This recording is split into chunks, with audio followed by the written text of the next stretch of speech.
Hello. When I was a little boy, we were taken to the Science Museum in London, and we were shown at the beginning of our 2-hour visit 100 photos in 1 minute, flashing onto a TV screen. And then, after the end of the trip, we were asked, describe those 100 photos that you had seen. Well, we couldn't do any, maybe one or two, but it was so fast and we thought, come on, they're joking. But then I did something quite surprising. They showed us 200 photos and said, click a button if it was one of the 100 you saw 2 hours ago when you came in. And it was astonishing. We recognized almost every one of them. Which tells us that recognizing something is very different from recalling something. And this relates significantly to language learning because many people have this frustration that I can recognize a lot in the foreign language, but I can't say very much. People say, I feel very fluent in the language. I can read newspapers in French or whatever language they're studying. I can watch cartoons in German or whatever. So I feel that I really understand the language. But the words are trapped inside. Their ability to say these words is substantially limited. So recognition is very, very high. But the ability to produce those words is much more limited. Now, this is perfectly natural because recognizing is a passive activity. You sit back and you recognize. Whereas producing, doing something, is a very active activity. It's doing something.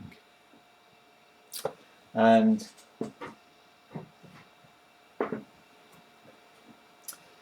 in terms of language learning, seeing and hearing words helps increase your recognition so you can understand what you're reading. You can it translates things you see and hear into thoughts in your mind.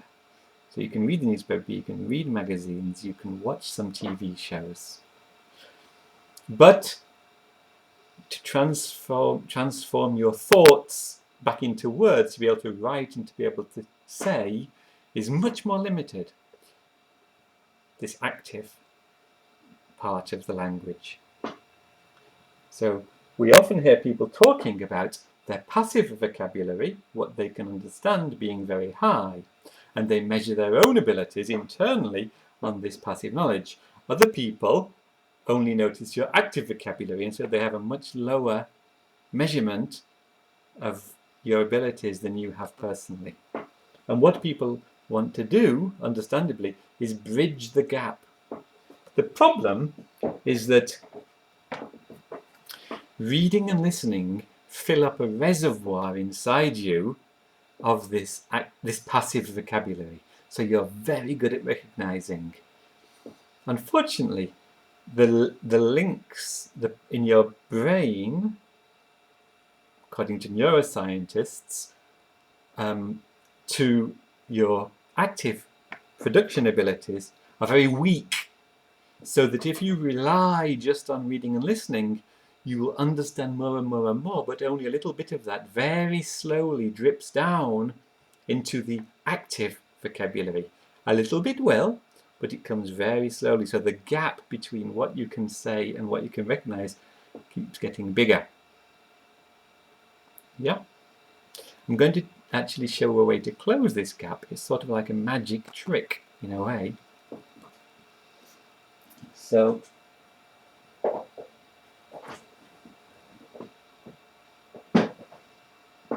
yeah. Okay. So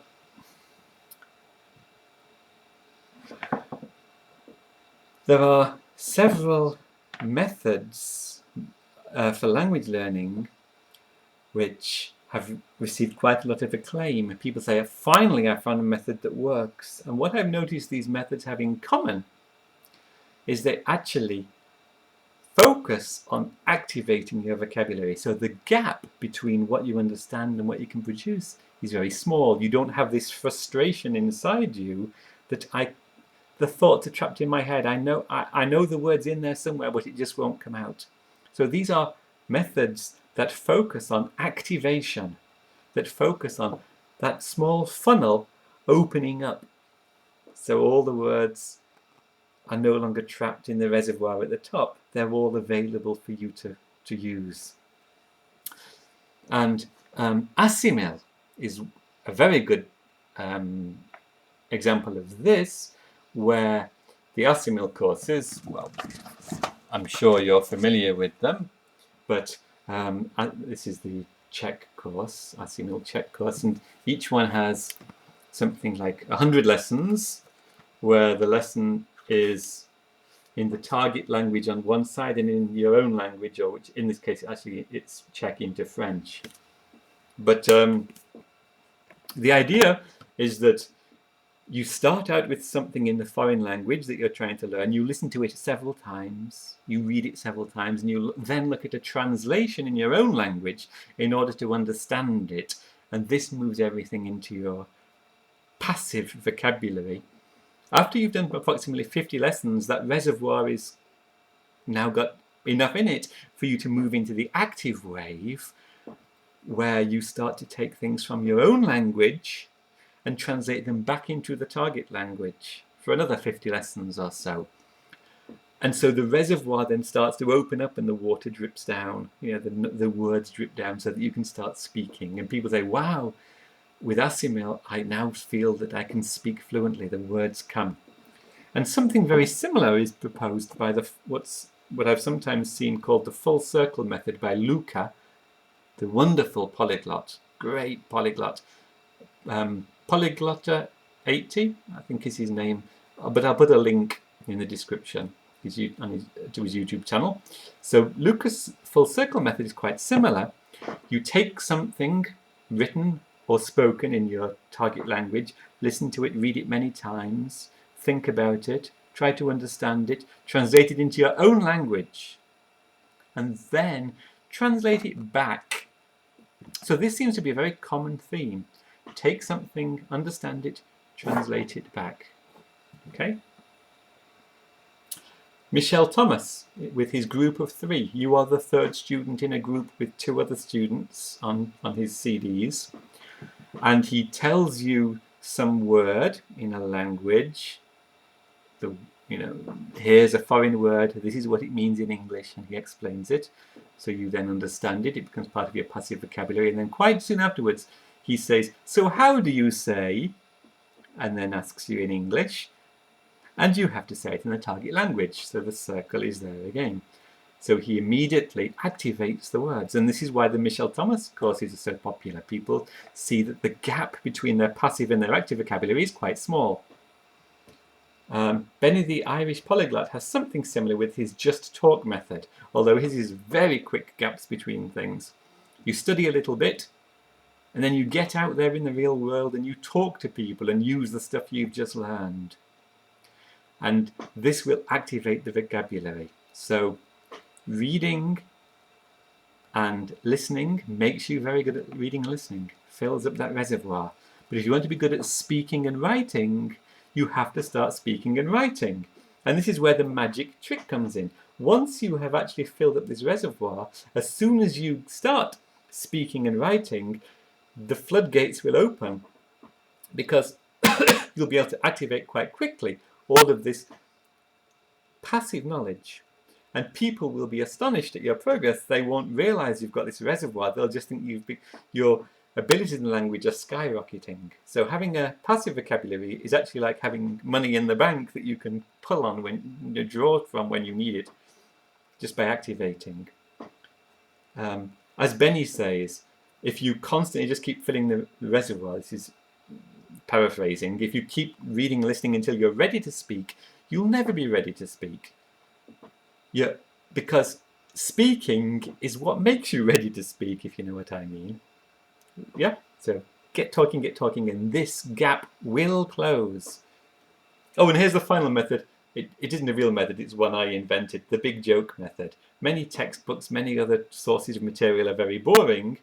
So my tell a joke method is to buy a book full of jokes aimed at the native speakers. Don't buy one of these. There are some courses called things like Learn Spanish Through Jokes, but the jokes are rubbish and the books are quite slim and they're just not funny.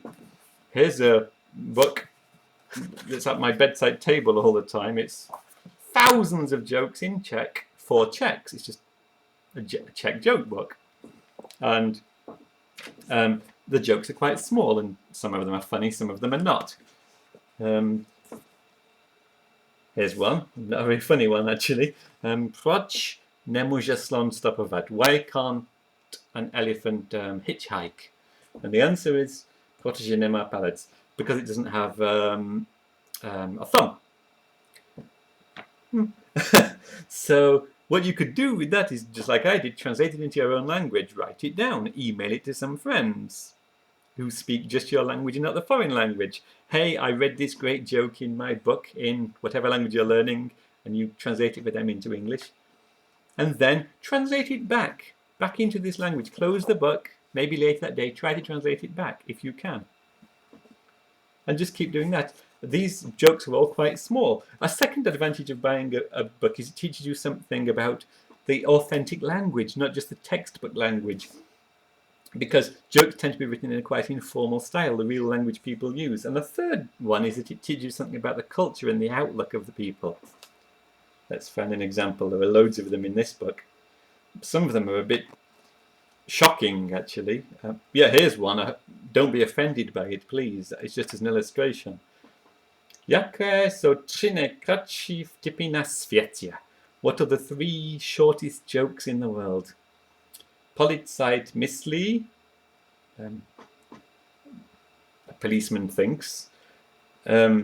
Rącze, a gypsy works hard.